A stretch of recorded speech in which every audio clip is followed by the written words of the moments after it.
गर्मियों का मौसम है, क्या शुगर के मरीज आम खा सकते हैं?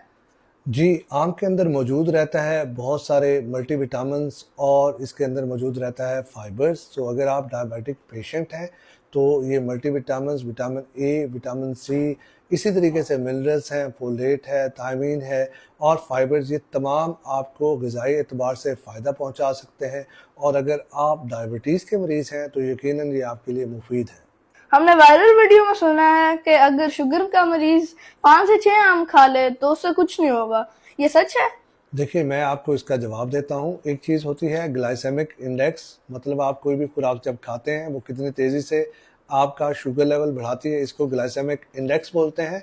आम फलों के अंदर दरमियाने दर्जे में ग्लाइसेमिक इंडेक्स रखता है, मतलब आप इसे थोड़ी तादाद में खा सकते हैं।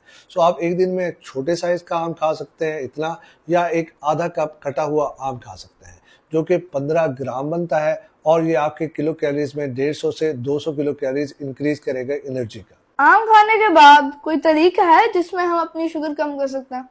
जी, देखें, अगर आपने आम खाया है और इसके साथ आप दही ले लेते हैं, कोई आधा कप, या इसके साथ आप बादाम ले लेते हैं या कोई ड्राई फ्रूट ले लेते हैं, तो ये आपका जो स्टमक की एम्प्टीइंग है, उसको फर्दर डिले कर देगी और जो आम की ग्लाइसेमिक इंडेक्स है, उसको मज़ीद कम कर देगी। तो अगर आम के साथ आप ये खा लेते हैं, तो इससे आपका जो आम का ग्लाइसेमिक इंडेक्स है, वो कम हो जाता है और शुगर कम इंक्रीज़ होती है।